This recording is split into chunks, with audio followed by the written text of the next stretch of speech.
This lecture is going to represent a bit of a departure from previous lectures. Hitherto, we've been talking in a largely chronological fashion, going from the Babylonians and the Egyptians on through the Greeks and down to the Hellenistic age. This lecture, on the other hand, is going to be topical. It's going to concentrate on one area of Greek natural philosophy that was particularly successful and particularly widely pursued in the Greek world, namely astronomy. Now, observational astronomy, as I mentioned in the second lecture, had been practiced by the Babylonians and the Egyptians for centuries. These large Babylonian tables of eclipse observations and yearly cycles were important sources of information for the Greeks. But the interesting thing is that these ancient peoples, the Babylonians and the Egyptians, seem to have done their astronomical observations without an explanatory framework for the motions of the heavenly bodies. That is, without what we would call a physical astronomy. What does the universe actually look like? Part of the thrust of Greek astronomy was to explain the observations, to reduce the observations as well to mathematical principles, to mathematical explanations. Now, you may remember that the pre-Socratics gave some physical descriptions of the universe.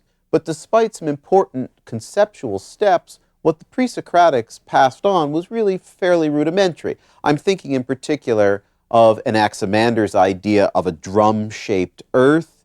The important part of it is that it's not supported by anything. It hangs in the middle of the heavens because it's equidistant from everything else. But in general, at least what we have of the pre-Socratics seems to be fairly rudimentary. The crucial development made for the history of Greek astronomy was a challenge given by Plato, supposedly, to his students. There is some evidence that this may in fact have occurred because, as we'll see later in this lecture, throughout this lecture in fact, most of the promoters of Greek astronomical systems actually had some connection with Plato's academy. What was this challenge that Plato gave to his students? Well, Plato in the Timaeus says that the planetary motions in particular are what he calls wondrous in their complexity.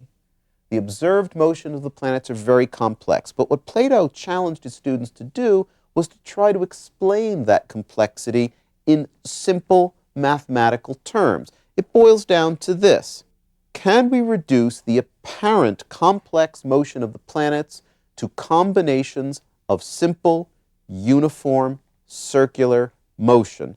That is to say, is the complexity we see when we look up in the heavens at the planets, these complex paths that they trace out in the sky, is that complexity just an artifact of our vantage point? And do the planets really move at a constant speed and in perfect circles? Well, before I can actually talk about the solutions to this problem, I think I need to say something about what observed celestial motions are. Nowadays, we tend not to look up to the heavens as much as our ancient forebears did. We live in cities that are overly lit, so we can't even see the stars the way the ancients did. We might want to think about what that says about our own culture and how that affects us, that we don't have that immediate connection to the universe that our predecessors used to. You might want to think about that. But most people nowadays don't actually recognize what the motions of the heavens are in fact. So let me go through them. Some of them are complex, some of them are easy. The easy one is the diurnal motion. It's one of the three kinds of motion I'm going to talk about. The diurnal motion is everyday celestial bodies rise in the east, move across the sky, and set in the west. Sun, moon, planets, stars, everything. Diurnal motion. The next motion is the annual motion.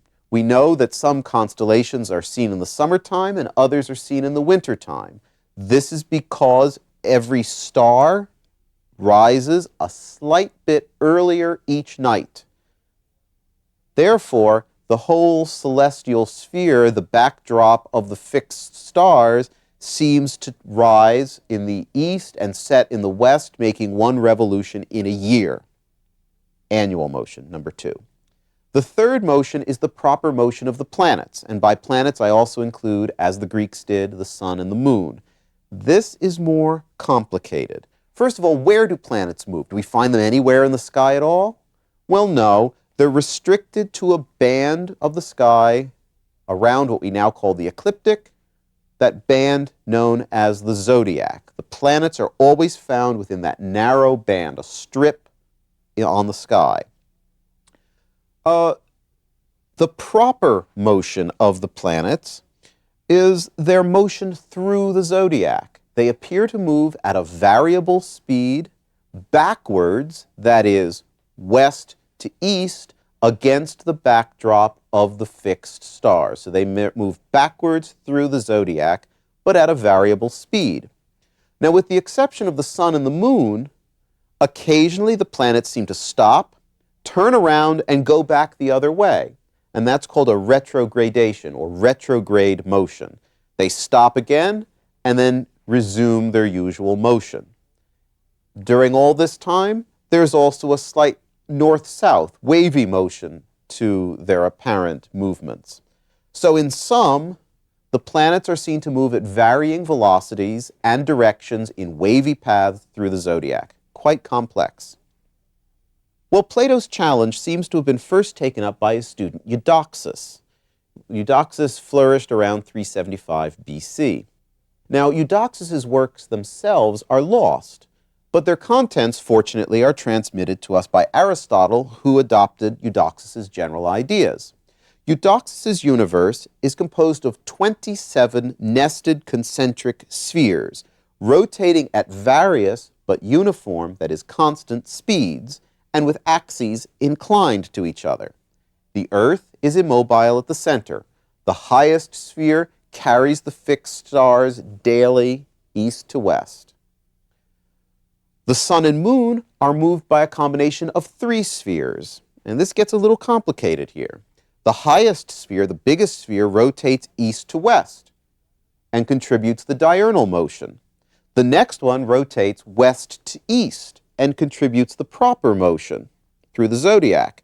And the lowest one contributes that north-south wavy motion in the zodiac. So when you sum all of those 3 motions together, you get something that approximates the apparent motion of the sun and moon. The other planets do this retrograde motion, and so they need 1 extra sphere. So the other planets are moved by 4 spheres, and again, it's the cumulative sum of these 4 motions that approximates the apparent motions of the planets. Now, Eudoxus' system had quite a bit of success in expressing the complex observed motion as a sum of uniform circular motions. But his system failed in 2 respects. It failed to account for 2 well-known observations. Number 1, the planets, as they move through the zodiac, seem to change in brightness, which seems to imply that their distance to us is changing, sometimes closer when they're brighter, sometimes dimmer when they're further away. Also, the seasons are of different lengths. In the northern hemisphere, our summer is actually longer than the winter. The period between the equinoxes is longer for the summer than for the winter, which implies that the sun's velocity is not constant. Well, subsequent natural philosophers, particularly Callippus, who was also an Academy student, and Aristotle, of course, also an Academy student, altered Eudoxus' system by adding further spheres to try and correct it. Aristotle was most concerned about the problem of the communication of the motions from one sphere to the next. Now, Eudoxus doesn't actually ever tell us, so far as we know, how it is that these motions are actually summed up to get a planetary cumulative path. Aristotle was worried about another problem. He felt that the spheres from a higher planet would influence the motions of the spheres for a lower planet. So he inserted all these additional spheres. He got up to about 55 spheres total by adding what he called unrolling spheres that counteracted the motion of the higher spheres so that the sum of the motions at each new planet started out at 0.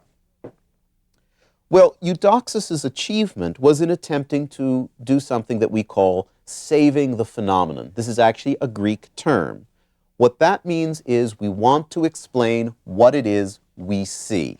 That's the goal of Greek astronomy, trying to explain what we see.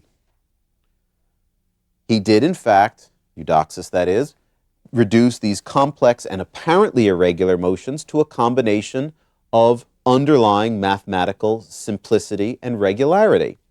Clearly, this is a goal that would warm the heart of any Platonist. The Platonist, as we saw in our study of the Timaeus, the Platonist wanted to look for harmonies in the universe. An irregular motion of a planet doesn't make sense in a Platonic worldview. We want to have mathematical beauty, perfection, and harmony in the world. So there must be some kind of simplicity underlying the apparent complexity. It's also, by the way, it is also, by the way, in harmony with the Platonic commitment to mathematizing nature. Remember Plato's influence that he got from the Pythagoreans. Mathematical principles describe the world. Okay, well, there were two major innovations I should mention by other Greeks before I go on any further. These were not, however, widely accepted. One of these came from Heraclides of Pontus, again, another student of Plato's Academy. He suggested replacing the diurnal motion of the heavens, that 24-hour rotation, with something simpler, the diurnal rotation of the Earth on its axis. Aristarchus of Samos, 3rd century BC, hypothesized that the Earth was not at the center, but rather that the Sun was at the center. In that way, then the annual motion of the heavens around the Earth would be replaced by the annual motion of the Earth around the Sun. Both of these systems, however, were rejected quite early in antiquity. Now, as moderns, knowing as we do that the Earth does rotate on its axis, knowing as we do that the Earth does revolve around the central Sun, there's sort of an immediate response of, well, why were they so dumb? Why did they give up these correct ideas? Well, put the ideas in context. That's the message that we'll hear again and again throughout this course. Heraclides and Aristarchus, in context, didn't make any sense for a couple of reasons. One, their systems were in conflict with prevailing physics. If the Earth is not at the center, what holds it up from the center? Remember, we saw Aristotle's idea of natural places. Putting the Sun at the center and the Earth up in the heavens doesn't make sense in that case. They're also in contrast with, or in conflict with common sense. As I said before, we don't feel the Earth moving. Think how fast the Earth would have to be moving. We have no sense of this. So, part of the reason for their rejection, although not all of it, had to do with the context these answers, these suggestions were made in. Conflict with prevailing physics, conflict with common sense. Well, now we come to what might be considered, should be considered, I think, the culmination of Greek astronomy, and that is in the person of Claudius Ptolemy, 2nd century A.D., lived in the first half of the 2nd century A.D.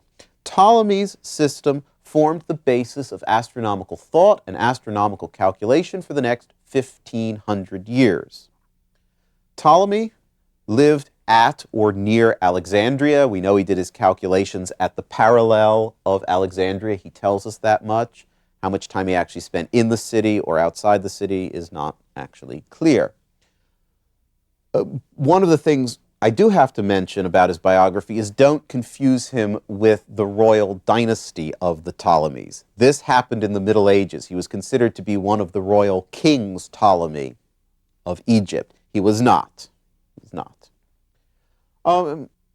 Ptolemy used two notions to create a system different from the Eudoxian concentric spheres model. And these two innovations were the epicycle and the eccentric. Now, both of these innovations are mathematical devices and are probably the work not of Ptolemy himself, but probably of the mathematician Apollonius of Perga, who lived from about, who flourished from about 220 BC until 190 BC. That's where his dates of greatest activity. Both of the innovations, the epicycle, the eccentric, were developed further by Hipparchus of Samos. Now, Hipparchus was called by Ptolemy that diligent worker and lover of truth. And in many ways, Ptolemy casts himself as a follower, as a student, so to speak, of Hipparchus. Let me talk about the eccentric first. That's a little bit easier to explain and to understand. An eccentric is very simply this. It's a planetary orbit whose center does not coincide with the center of the Earth. In the systems we've seen previously, the Earth is exactly at the center, all the planetary orbits center exactly on the Earth. For the eccentric, the center of the planetary motion and the Earth are separated. There's a distance between the two. So what the planet is actually circling is not the center of the Earth. Why would we want to do this? Well, first of all, it explains that one thing that the Eudoxian concentric spheres model couldn't, namely that the seasons are of different lengths. Because if we draw a set of perpendicular axes through the Earth that divides an eccentric orbit into 4 arcs, you will find that 2 of the arcs are longer than the other 2. Therefore, if the sun is moving on an eccentric at a constant velocity, it's going to take longer to go the longer distance across the longer arcs of the orbit. In other words, that's our northern hemisphere summertime. Whereas the shorter arcs, it traverses in a shorter period of time. So, that explains that. The epicycle is a secondary orbit which actually carries the planet. The epicycle is centered on a point on the primary orbit, which is called the deferent. Now, the deferent carries the epicycle around the orbit so that the planet traces a path which is the combination of the motion of the epicycle and the motion of the deferent. So we've got a circle on a circle, basically. Why would we do that? Well, the use of the epicycle explains the other problems of planetary motions and of planetary brightnesses. Think about it this way. Imagine you have a deferent moving in a counterclockwise fashion. The epicycle, likewise, the planet moving on the epicycle is going in a counterclockwise fashion. When the planet on the epicycle is outside the deferent, then the motion of the epicycle, the motion of the deferent are in the same direction. So the planet looks like it's moving very fast because we're combining the two motions. Now, wait until the planet gets around to the lower side of the epicycle, inside the deferent. Then it's moving in one direction on the epicycle, the deferent is moving in the other direction. If the motion on the epicycle is faster than the motion of the epicycle around on the deferent, that means that the planet appears to be moving backwards, contrary to its usual motion. That is, in retrograde motion. Moreover, this explains the changes in planetary brightness. Because clearly, as the planet moves on that epicycle, it's getting further away from and closer to the Earth. So when it's in the superior, the upper part of the epicycle, it's further away, it's less bright. When it's on the inferior part of the epicycle, inside the deferent, closer to the Earth, it appears brighter. The result that Ptolemy came to was both explanatory and predictive. It was very valuable in the sense that we could calculate back into the past planetary positions. We could predict in the future where planetary positions would be. And, as I mentioned, Ptolemy's system, promulgated first in the 2nd century AD, ends up being the major system of astronomical conception and calculation until, well, certainly until Copernicus, but even after Copernicus, a lot of people were still using Ptolemy for the next 100 years because it was good for doing calculations. It was familiar. I should say that during that time, there were a large number of corrections, adaptations, adjustments to Ptolemy's system by a whole lot of different individuals. We're going to talk about those in later lectures. Now, I need to do two final things in this lecture. One, I need to talk about the reasons behind Greek astronomical speculation, and then I need to talk about how much did the Greeks believe about their systems. Let's start first with the reasons behind Greek astronomical speculation.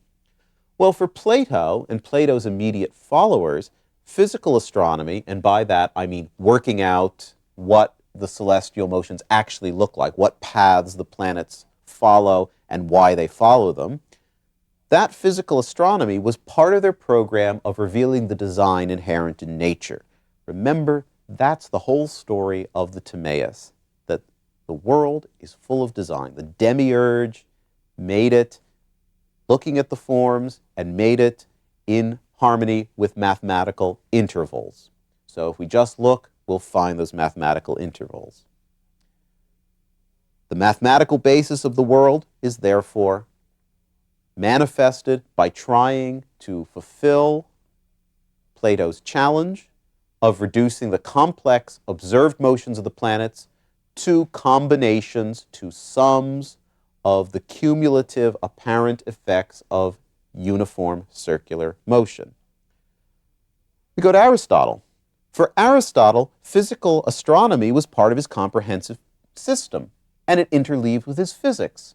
We can't understand Aristotelian dynamics, that is, the falling of heavy bodies, the rising of light bodies, without understanding a cosmological system, how the world is put together, dividing the world into a sublunary and superlunary realm. So, for Aristotle, physical astronomy is part of his comprehensive system, one of the things that's so interesting and so important for Aristotle. For many Greeks, and for Ptolemy in particular, physical astronomy gave a better ability to calculate past and future celestial positions. Now, why were they interested in calculating past and future celestial positions? What was the reason for this? Because it was necessary for astrology. Here again, the topic of astrology has come up. We mentioned it first when we were talking about the Babylonians, and I cautioned you all at that point not to disregard astrology straight away. Don't have a negative reaction once you hear the word, because astrology in the ancient world, the medieval world, the early modern world was a serious endeavor involving complex calculations, and serious people did it. By the way, I might mention that if you still don't believe me, Galileo himself cast natal horoscopes for his children. So even Galileo himself. What he did with those horoscopes, we don't know exactly, but he did in fact cast them. Well, let's talk a little bit more about ancient astrology. First of all, why should we believe it? Why should we believe that the celestial events have an impact on the Earth? Well, of course they do. Well, just look around. In the summer, it's warmer. The sun has moved to a different part of the zodiac, and the weather is warmer. When it's in a different part of the zodiac, the weather is colder. So clearly, we can feel the sun's heat. When we look up at the sun, we can feel its rays impinging on our skin, bringing warmth. So clearly, warmth is coming from the sun, or something is coming from the sun. Light, if nothing else, light is coming from the sun and impinging on the Earth. What effect does that light have? The moon is more remarkable. It actually causes the entire ocean to move. The tides are linked somehow, and people spent centuries trying to figure out exactly how the moon causes the tides and what the linkage between the lunar cycle and the tides actually are. Well, for astrology, it's not enough to know the month that a person was born. Nowadays, in modern sort of knockoff astrology, you just need to know your astrological sign. Real astrologer would laugh at you for that. You need to know not only where you were born, but you need to know the month, the day, the hour, and if you can, the minute. Because the celestial bodies are constantly moving. They never stand still. Therefore, the combinations of where the planets are in the heavens is constantly changing. You need to know the exact moment of your birth in order to figure out, to calculate exactly what was on the horizon, what was rising, what was setting at the moment you first took a gulp of air. So this meant a lot of very complex calculations. Tables were developed to make this easier over time, and we're certainly going to see more about that. But the Ptolemaic system was, in fact, put together primarily for the purpose of astrological predictions. We know this because we will find that to be the case when we put Ptolemy's work back in context. Ptolemy's physical astronomical system appears in a book that we call his Almagest. Well, the Almagest is not the only thing that Ptolemy wrote. Besides works on geography and refraction of light and other things, Ptolemy also wrote a book called the Tetrabiblos, which is supposed to be seen, which should be seen in conjunction with the Almagest. Just as we couldn't understand the Timaeus without putting it back in the context of the Republic, so too we can't understand the Almagest without the contextualization provided by the Tetrabiblos. Well, the Tetrabiblos, what is it about? It's all about prognostications, casting horoscopes, proving that heavenly bodies have influence on the earth, and then how to interpret, how to calculate what those will be. Fine. We will return to astrology time and time again. The last thing I want to mention is, to what level did the Greeks actually believe in these systems that they had composed? How far did they believe that if we actually traveled to the heavens, we would in fact see the planets moving, in Ptolemy's case, on epicycles carried by deference around eccentric points? Was that really true? Well, there has sometimes been an attempt in the history of science to say that all that the Greeks wanted to do was save the phenomena. They really didn't care whether these were true descriptions. As long as they were mathematically accurate for predicting, they worked as a tool, as an instrument for predicting positions of planets. That was enough. Other historians of science will argue that that is not the case, and I tend to agree with them. There is a range from very mathematical astronomy, where the astronomer really doesn't care about what the planetary structure of the cosmos looks like, as long as he gets the right answer for the position of the planets, to the other end, a more physicalist view, where you want to have a true description. For example, Aristotle added spheres to Eudoxus' system because he was worried about the communication of motion from higher spheres to lower spheres. That's a purely physical concern. If Aristotle were just interested in the mathematical predictive ability, he wouldn't have done that. Similarly, the work of Heraclides and Aristarchus was rejected because it conflicted with contemporaneous physics. It conflicted with common sense. So these systems would have worked very well mathematically. What's the difference where you stick in the diurnal motion, whether it's on a large scale for the sphere of the fixed stars, or whether it's on a small scale for the Earth spinning on its axis? You get the same mathematical result, but the implications for physics, common sense are different. And as a result, they were rejected, these ideas of heliocentrism and a diurnally moving Earth. So I think it's a mistake to see Greek astronomy as concerned only with saving the phenomenon. Each thinker lay along some kind of continuum between mathematical and physicalist views. But I have to point out, it is also true that this continuum is not something that exists in modern astronomy. And that in and of itself constitutes a difference between ancient and modern astronomy. Modern astronomers would not be satisfied just to give an apparent explanation of what the cosmos looks like. They want to know what it really looks like. They want true explanations, true descriptions. That's not to say that good enough descriptions are not deployed satisfactorily in some parts of modern science. You might want to think about examples of that. Well, now we've run the course of Greek natural philosophy, and it's time to turn to the conquerors of the Greeks, namely the Romans. Well, the Romans had a culture very different from the culture of the Greeks, and so as we shall see, it's no surprise that their responses to natural philosophy and technology were different from those of the Greeks.